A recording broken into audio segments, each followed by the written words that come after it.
Rahim. Assalamu alaikum. Dear students of ADP class, today is our first lecture about food science.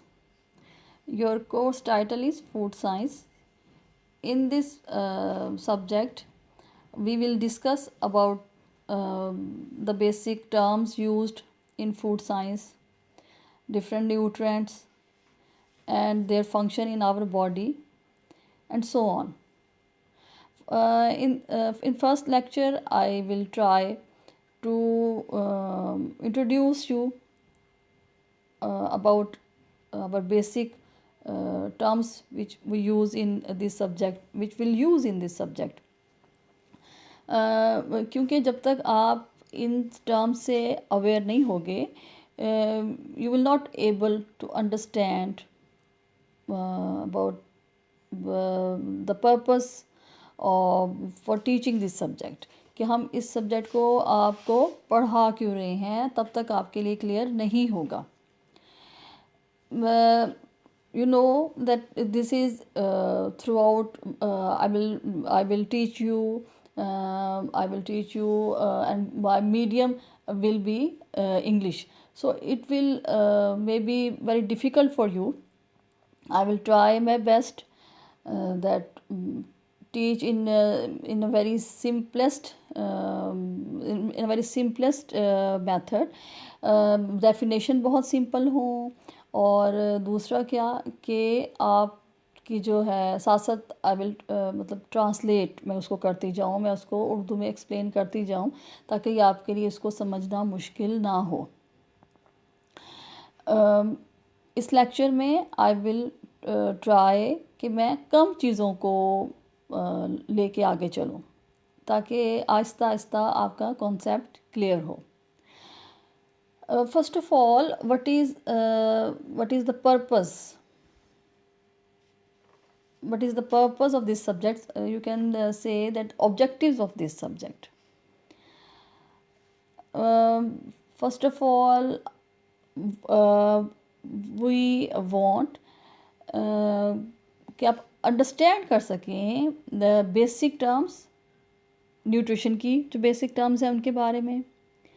Second, you can understand the role of various nutrients, their importance, and also importance of planning and preparing balanced diet in different stages. Third objective is to develop understanding of nutrition education and its methods. So it is very important subject. In the past, इस subject को नहीं पढ़ाया जाता था, nutrition के बारे में नहीं इतना नॉलेज होता था, लेकिन from 20th century the interest developed. Previously, men used to hunt food and gather food.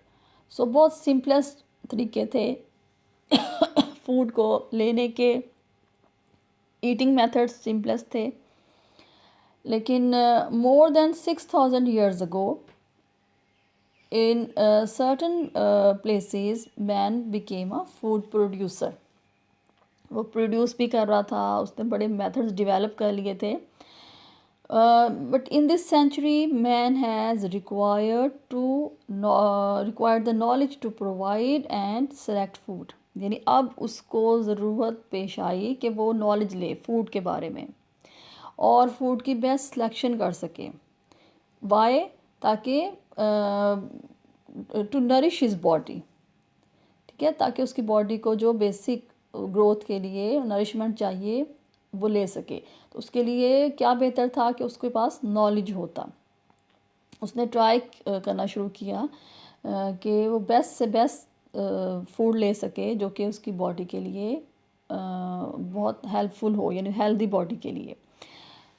तो इस तरह से इंट्रोड्यूस किया गया ये सब्जेक्ट को आहिस्ता आहिस्ता. और फर्स्ट ऑफ ऑल ये सब्जेक्ट जो था ये पढ़ाया जाता था सिर्फ स्पेसिफ़िक कॉलेजेस में, लेकिन अब ओवरऑल हमारे कंट्री में इस सब्जेक्ट को का नॉलेज देने की कोशिश की जा रही है। क्यों? ताकि लोग जो है वो बेस्ट फूड खा सकें, वो फूड जो उनकी बॉडी की नरिशमेंट के लिए अच्छा है और उन्हें अच्छी हेल्थ दे सके।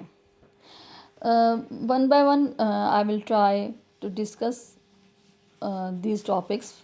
First of all, what is nutrition? Commonly, the term nutrition has two meanings.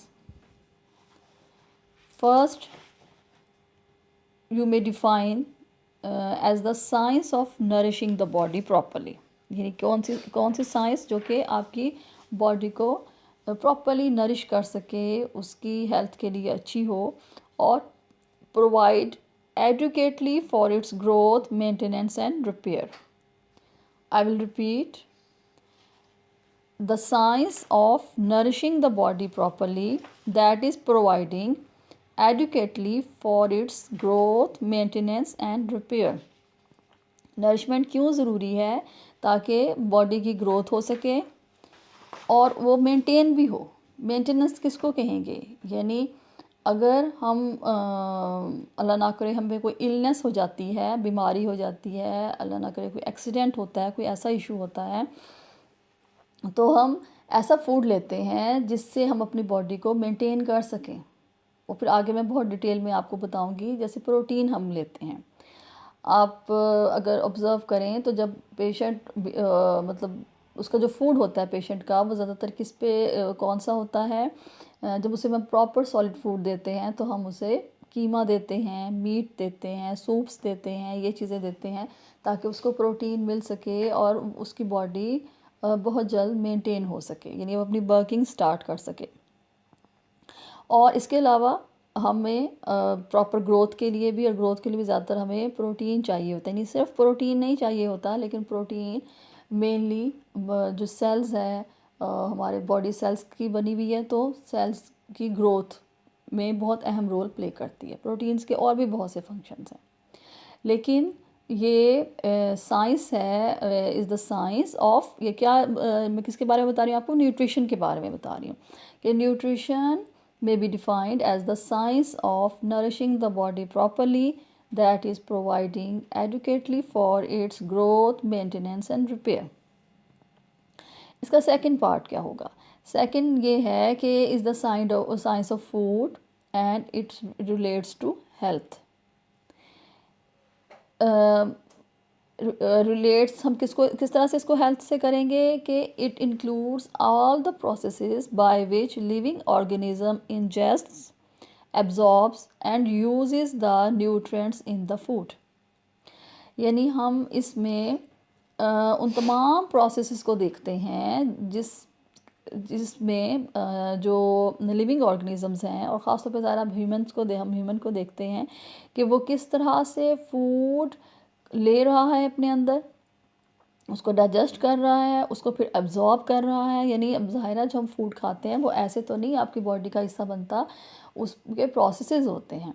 तो फर्स्ट ऑफ ऑल कि हम उसको च्यू करके अंदर लेके जाते हैं, अच्छी तरह चबा के, फिर हमारी बॉडी में आहिस्ता आहिस्ता एब्जॉर्ब होता है, और उसके बाद क्या होता है कि हम उसको अपनी बॉडी के फंक्शंस के लिए यूज़ करते हैं, और फिर जो वेस्ट मटेरियल होता है वो आपकी बॉडी से आउट हो जाता है। तो ये सारे प्रोसेसेस भी हम न्यूट्रिशन के अंदर देखते हैं। ठीक है, it includes all the processes by which living organism ingest, absorbs and uses the nutrients in the food. अब मैं इस चीज़ को समझ सकती हूँ कि ये आपके लिए न्यू सब्जेक्ट होगा और थोड़ा सा इसकी टर्म्स आपके लिए नहीं होंगी, लेकिन अगर आप इसमें इंटरेस्ट लेंगे तो इसको समझना आसान होगा। और कोई मैं स्पेसिफाई नहीं करूँगी कि आप इस बुक को लें या उसको रीड करें। मैं कोशिश करूँगी कि मतलब आपको डेफिनेशंस बताऊं और फिर आहिस्ता उसको ट्रांसलेट करके भी आपको बताऊं, ताकि अब आप उसको समझ सकें। अभी ज़ाहिर आपका स्टार्ट है, अभी आपने इसको समझना है, फिर इंशाल्लाह ताला मज़ीद जो डिटेल है और इसकी बारे में नॉलेज है वो आपको देने की मैं कोशिश करूँगी। तो न्यूट्रिशन को हम डिस्कस कर रहे थे और हमने देखा कि इसकी हमने दो टर्म्स हमने ली, इसके दो मीनिंग्स को हमने देखा। पहले मीनिंग में क्या था कि बॉडी की नरिशमेंट हो सके। कैसे हो सके कि जब हम बॉडी को प्रॉपर फूड प्रोवाइड करते हैं, जब हम इसको प्रॉपर खाने की चीज़ें प्रोवाइड करते हैं, किसके लिए? ग्रोथ, मेंटेनेंस और रिपेयर के लिए। और सेकंड क्या था कि इसमें तमाम प्रोसेसेस हो जाते हैं, तमाम ऐसे अमल इसके अंदर इन्वॉल्व होते हैं जिसके थ्रू जो लिविंग ऑर्गेनिजम्स होते हैं वो फूड को इंजेस्ट करते हैं, एब्जॉर्ब करते हैं और फिर उसे अपनी बॉडी के लिए यूज़ करते हैं। तो इसमें एक तो नरिशमेंट इन्वॉल्व होती है और उसकी ग्रोथ इन्वॉल्व होती है बॉडी की, ठीक है। और अगर हमारी न्यूट्रिशन अच्छी ना हो, यानी बैड न्यूट्रिशन हो, गुड न्यूट्रिशन ना हो, तो फिर क्या होगा? हमारी हेल्थ इफ़ेक्ट होगी और हम हेल्दी नहीं रहेंगे। तो गुड न्यूट्रिशन जो होती है forms the basis of good health and it directly affects reproduction, growth and development. Reproduction mean दोबारा प्रोड्यूस करना। जैसे एक प्लांट देखें, एक प्लांट को अच्छा फूड मिलेगा तो उससे और प्लांट्स बनेंगे। सेम ह्यूमन बींग्स का ये है कि रिप्रोडक्शन का जो प्रोसेस है, गिविंग बर्थ टू बेबीज़, उसके लिए अच्छा फूड ज़रूरी है, ग्रोथ के लिए ज़रूरी है एंड डेवलपमेंट के ज़रूरी है। यानी उसकी एडवांस जो एक अप्रोच है बॉडी की, उसके लिए हमें गुड फूड चाहिए। इसके साथ साथ द मेंटल, फिज़िकल और मेंटल वेलबींग के लिए चाहिए and the working capacity of the individual. अगर हम अच्छा फूड नहीं लेंगे, हमारी न्यूट्रिशन अच्छी नहीं है, ग़ज़ाइयत, यानी इस न्यूट्रिशन को हम कहेंगे उर्दू में ग़ज़ाइयत, जो हम खा रहे हैं, जो चीज़ खा रहे हैं उसमें ग़ज़ाइयत है या नहीं है। अगर उसमें ग़ज़ाइयत है, ग़ज़ाइयत क्या होगी वो मैं आपको बताऊंगी। जैसे उसमें न्यूट्रिएंट्स पाए जा रहे हैं या नहीं पाए जा रहे हैं, ग़ज़ाई अज्जा पाए जा रहे हैं कि नहीं पाए जा रहे हैं। एक्चुअल में काम किसने करना है? ग़ज़ाई अज्जा ने करना है। तो जो न्यूट्रिशन है वो हमारी वर्किंग के लिए भी ज़रूरी है कि अगर हम अपनी अच्छी न्यूट्रिशन, मतलब हमारी हेल्थ के लिए ज़रूरी है कि हम काम भी कर सकेंगे। अब अगर हम अच्छा फूड नहीं ले रहे, उसमें ग़ज़ाइयत नहीं है अच्छी, यानी न्यूट्रिशन नहीं है, तो हम बेस्ट वे में काम नहीं कर सकते। हमारी फ़िज़िकल, हमारी मेंटल हेल्थ जो है वो डिस्टर्ब हो जाती है। तो बहुत इम्पॉर्टेंट फैक्टर है हमारी हेल्थ के लिए। फिर ये बहुत ज़्यादा डिटेल हो जाएगी, मैं थोड़ा सा इसको और आगे लेके चलती हूँ। तो इंशाल्लाह ताला हम इसको साथ साथ रिपीट भी करते रहेंगे। नेक्स्ट जो है वो है कि हम फूड क्या होता है, व्हाट इज़ फूड। तो हम हर चीज़ को तो फूड नहीं कह सकते ना। जैसे बिलफर्ज अगर आप you take chewing gum, you take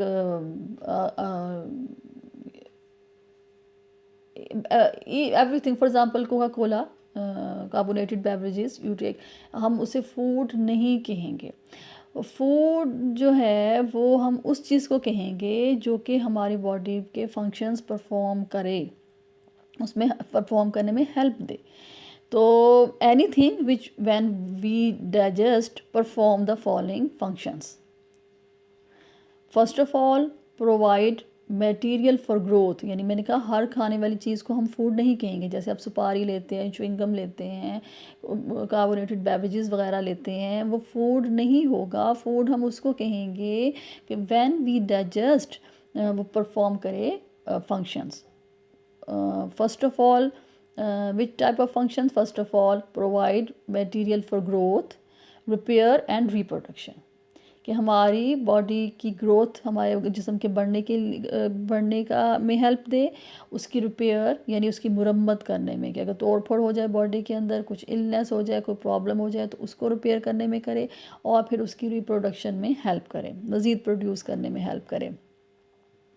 फिर प्रोड्यूस हीट एंड एनर्जी, वो हीट एंड एनर्जी की प्रोडक्शन में हेल्प दे। अब हीट एंड एनर्जी हमें क्यों चाहिए? हमें अपने बॉडी के फंक्शंस परफॉर्म करने के लिए हीट एंड एनर्जी चाहिए। अगर हम अपनी आई को भी इवन ब्लिंक करते हैं तो वो भी, उसके लिए भी हमें एनर्जी चाहिए। हम सांस ले रहे हैं, हमें एनर्जी चाहिए। For each and every work of our body we need energy, और एनर्जी कौन प्रोवाइड करेगा? फूड प्रोवाइड करेगा। तो फूड हम उस मटेरियल को कहेंगे कि जब हम उसे डाइजेस्ट करेंगे, जब हम उसे खाएंगे तो हज़म करेंगे, डाइजेशन हज़म करने को कहते हैं। जब उसे हज़म करेंगे तो फिर वो हमारी बॉडी में कुछ फंक्शंस परफॉर्म करेगा कि फ़र्स्ट ऑफ़ ऑल वो ग्रोथ में हेल्प देगा, रिपेयर और रिप्रोडक्शन में। सेकंड, वो हीट एंड एनर्जी को प्रोडक्शन में हेल्प देगा। और इसके अलावा क्या होगा कि वो हमारे सिस्टम्स को रेगुलेट करने में हेल्प देगा, regulate the process of growth, reproduction and production of energy. इन सारे जो सिस्टम्स चल रहे हैं हमारी बॉडी के, उनकी मेंटेनेंस में हेल्प देगा। ठीक है, यानी उनको मेंटेन रखेगा। अब जैसे मैं आपको एग्जांपल दूं कि हम विटामिन एंड मिनरल्स लेते हैं, वो न्यूट्रिएंट्स हैं। विटामिन एंड मिनरल्स का मेन फंक्शन यही है कि वो सिस्टम्स को रेगुलेट करते हैं, जैसे निज़ामी निज़ाम को, डाइजेस्टिव सिस्टम को, रिप्रोडक्टिव सिस्टम को, ठीक है, और सर्कुलेटरी, ईच एंड एवरी जो सिस्टम है उसको रेगुलेट करने में विटामिन एंड मिनरल्स का वाइटल रोल है, बहुत अहम रोल है। तो वो न्यूट्रिएंट्स के अंदर आता है। हम इसको न्यूट्रिएंट्स को भी देखेंगे इंशाल्लाह ताला। तो फूड जो है वो फिर हमारे लिए मोस्ट इम्पॉर्टेंट थिंग है कि, और फिर हम फूड जो चीज़ हम खा रहे हैं perform different function, which perform different function, वो क्या हो गया? फूड हो गया। वो फूड गुड है या बैड है, या अच्छा है या हेल्थ के लिए अच्छा नहीं है, और उसके अंदर फिर क्या पाई जाती है? न्यूट्रिशन पाई जाती है, ग़िज़ाइयत पाई जाती है। तो फूड एंड न्यूट्रिशन दोनों इंटर रिलेटेड हैं कि जो हम फूड खाएंगे उसके अंदर ग़िज़ाइयत कैसी पाई जाती है वो जानना हमारे लिए ज़रूरी है। ठीक है ना। तो न्यूट्रिशन को आप उर्दू में क्या समझेंगे? ग़िज़ाइयत। और फूड हम क्या कहेंगे? ग़िज़ा, जो हम चीज़ खा रहे हैं। और वो कौन सी चीज़ खा रहे हैं? जो कि हमारी बॉडी में सर्टेन फंक्शंस परफॉर्म करती है, मखसूस काम सर अंजाम देती है, उसको हम फूड कहेंगे। थर्ड टॉपिक हमारा न्यूट्रिएंट्स के बारे में है। न्यूट्रिएंट्स की भी बहुत डिटेल है और हमने फिर इसमें डिटेल आगे इसको पढ़नी भी है। लेकिन मैं आपकी इन्फॉर्मेशन के लिए बता दूं कि generally nutrients are divided into two classes, यानी हम उन्हें टू ग्रुप्स में डिवाइड करते हैं, macro nutrients and micro nutrients. Macro बड़े को के लिए यूज़ करते हैं, माइक्रो छोटे के लिए, यानी एक ऐसे न्यूट्रिएंट्स जो हमें ज़्यादा अमाउंट में चाहिए उसे हम मैक्रो न्यूट्रिएंट्स कहते हैं। और वो न्यूट्रिएंट्स जो हमें कम मिकदार में चाहिए होते हैं, quantity, we called them micro nutrients. Macro nutrients कौन से हैं? Macro nutrients are water. Water हमें चाहिए होता है, आपको पता है, ज़्यादा चाहिए होता है। हम ये तो नहीं कि बस 1 गिलास 2 गिलास पी के हम इत्मीनान से बैठ जाएं कि हमारी बॉडी के फंक्शंस परफॉर्म हो रहे हैं। ज़ाहिर है वाटर के अपने बहुत से फंक्शंस हैं। तो वाटर इज़, हम देखेंगे इंशाल्लाह इसको। फर्स्ट ऑफ ऑल वाटर हम इसको मैक्रोन्यूट्रिएंट कहते हैं। फिर हम कार्बोहाइड्रेट्स को मैक्रोन्यूट्रिएंट्स कहते हैं। Fats and proteins, we called fats and proteins macronutrients, कि ये हमारी बॉडी में इनकी ज़रूरत होती है। अच्छा, इसका मतलब ये नहीं है कि हम फैट्स बहुत ज़्यादा खा रहे हैं, नहीं, मतलब कहने का ये है कि ये हमारी बॉडी कि फंक्शनिंग के लिए ये हमें चाहिए होते हैं इन मॉडरेट अमाउंट, कि हर एज लेवल पे हमें कितना चाहिए फ़ैट या प्रोटीन। तो एक्चुअल में ये जो होते हैं ये फ्यूल पैदा करते हैं, एनर्जी पैदा करते हैं। जैसे इनका 1 ग्राम 9 कैलोरीज़ पैदा कर रहा होता है फैट्स का, कार्बोहाइड्रेट्स का, और प्रोटीन का 1 ग्राम 4 कैलोरीज़ पैदा कर रहा होता है। तो ये हमारी कंपैरेटिवली ये हमारी बॉडी को चाहिए होते हैं ज़्यादा। किससे अगर हम कंपेयर करें? माइक्रो न्यूट्रिएंट्स से अगर हम इसको कंपेयर करें, क्योंकि जो माइक्रो न्यूट्रिएंट्स होते हैं वो हमारी बॉडी को बस मिलीग्राम्स वगैरह में या माइक्रोग्राम्स में चाहिए होते हैं, यानी बहुत कम क्वांटिटी में चाहिए होते हैं। तो वो कौन से होंगे micro nutrients? They are vitamins and minerals. ये हमारी बॉडी में कम मिकदार में चाहिए होते हैं, और एक्चुअल में तो ये मैक्रो न्यूट्रिएंट्स के यूटिलाइजेशन के लिए बहुत इम्पॉर्टेंट होते हैं। दे आर, और आपको फिर अब इनके नाम बहुत अच्छे तरीके से लर्न होने चाहिए, क्योंकि ये बेसिक है, ये न्यूट्रिशन की बेसिक है कि जब तक हम न्यूट्रिएंट्स के बारे में नहीं जानेंगे we can't understand nutrition, food and nutrition. Nutrients are proteins, carbohydrates, fats, vitamins, minerals and water. Water की इंपॉर्टेंस की वजह से भी उसको न्यूट्रिएंट्स के ग्रुप में रखा जाता है, वरना जो फूड हम सॉलिड फूड खाते हैं उनके अंदर क्या होता है? Proteins, carbohydrates, fats, vitamins and minerals. तो protein is very helpful for our growth and repair. हमारी बॉडी, आपने भी 3 फंक्शंस मैंने आपसे डिस्कस किए फूड के, तो उसमें हमने फर्स्ट ऑफ ऑल देखा ग्रोथ एंड रिपेयर। तो for growth and repair of our body we need proteins, इसीलिए प्रोटीन रिच फूड हम ज़्यादा देते हैं बच्चों को। और इसमें क्या क्या इसकी एग्जांपल्स होंगी प्रोटीन्स की, प्रोटीन वाले फूड की, मीट है, पोल्ट्री है, हम अंडे वगैरह यूज़ करते हैं, मिल्क है विच इज़ कंप्लीट प्रोटीन है, और अगर हम इनकम्प्लीट का देखें तो लेग्यूम्स, दालें वगैरह इसके अंदर आ जाती हैं। Second is carbohydrate, and third is fats. Carbohydrate and fats, both the function of carbohydrates and fats is to give energy. ये हमें एनर्जी देते हैं, यानी हीट देते हैं, हमें अपनी बॉडी के फंक्शंस परफॉर्म करने में हेल्प देते हैं। And third is vitamins and minerals. Function of vitamins and mineral is to maintain the system, to regulate the systems. और फिर वाटर है, वाटर जो है would give moisture, and with the help of water there is possibility of movement of blood and so on. उसके भी आगे बहुत सारे फंक्शंस हैं। हमें अपने ब्लड की मूवमेंट के लिए चाहिए होता है, हमें अपने बॉडी को मॉइस्ट करने के लिए चाहिए होता है वाटर, हमें अपने सिस्टम्स के लिए, जैसे in the absence of water we can't digest food, हमें फूड की डाइजेशन के लिए ये चाहिए होता है। तो नेक्स्ट अगर हम थोड़ा सा इस पर एक नज़र डालें तो वो है हमारा टॉपिक है डाइट। डाइट मीन कि जो हम चीज़ खा रहे हैं। अब वही फिर बात हो जाती है कि हर खाने वाली चीज़ को तो हम इस नहीं करेंगे, लेकिन ये है कि डाइट कंप्राइजेज ऑफ फूड, अगर हम उसको सॉलिड कहें या लिक्विड कहें, यानी सॉलिड और लिक्विड फूड और mixture of foods in the amounts actually eaten each day, this is called diet. यानी हर दिन जो हम कोई फूड का मिक्सचर खाते हैं हर दिन, तो उसको हम डाइट कहेंगे। ठीक है। The purpose of diet is to supply nutrients required for optimal health, कि हमें अपनी जो रिक्वायर्ड हेल्थ है उसके लिए जो हमें न्यूट्रिएंट्स चाहिए, ग़िज़ाई अज्जा चाहिए, न्यूट्रिएंट्स कहते हैं ग़िज़ाई अज्जा को, वो हमें डाइट के थ्रू मिल रहे होते हैं। यानी जो चीज़ हम खा रहे होते हैं उनका जो मिक्सचर होता है, कम्बिनेशन होता है डिफरेंट फूड्स का, और वो किस तरह होता है, जो हमें खा रहे होते हैं हर दिन, वो डाइट कहलाता है। मैं रिपीट करती हूँ, diet comprises of foods solid और लिक्विड और mixture of foods in the amounts actually eaten usually each day, कि हर दिन जो हम खाते हैं फूड, वो उसका मिक्सचर हम क्या कहलाता है, डाइट। और ज़रूरी नहीं कि वो सॉलिड ही हो, वो लिक्विड भी हो सकता है। For example if a person Yeats chapatis, ठीक है, चपाती ले रहा है विद द ग्लास ऑफ लस्सी, और ले लें, या विद बॉइल्ड एग और फ्राई एग ले रहा है, और in the morning and again in the evening वो ले रहा है, और सॉरी इन द नून, अगर आफ्टरनून वो ले रहा है राइस ले रहा है, या साथ में वो कोई कबाब, तो क्या होगा कि ये जो है उसका कम्बिनेशन जो है डिफरेंट फूड्स का, ये उसकी डाइट कहलाएगा। और इसी तरह से इन द इवनिंग वो अगर चपाती ले रहा है, साथ में मीट, हमने दोपहर में उसको अगर दाल वगैरह दी है तो रात में वो मीट ले रहा है, तो ये जो है सिंपलेस्ट जो हम फूड है उसको बात कर रहे हैं, तो ये कम्बिनेशन सारा जो है वो ये उसकी डाइट कहलाएगा।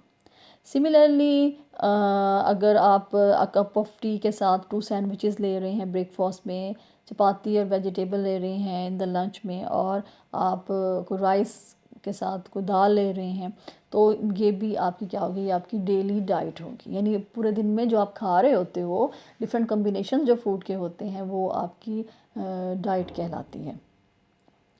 और डाइट कैसी होनी चाहिए? Diet must be such that it contributes adequate nutrients in the amounts required by an individual.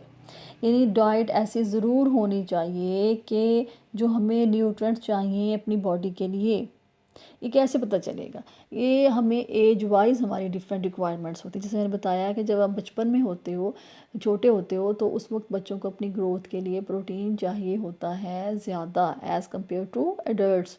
बड़ों की निस्बत कह लें, ओल्ड पीपल की निस्बत कह लें, यंग की निस्बत कह लें, कि ज़्यादा चाहिए होता है, क्योंकि उनको उस वक्त सबसे अहम उनका काम चल रहा होता है ग्रोथ का।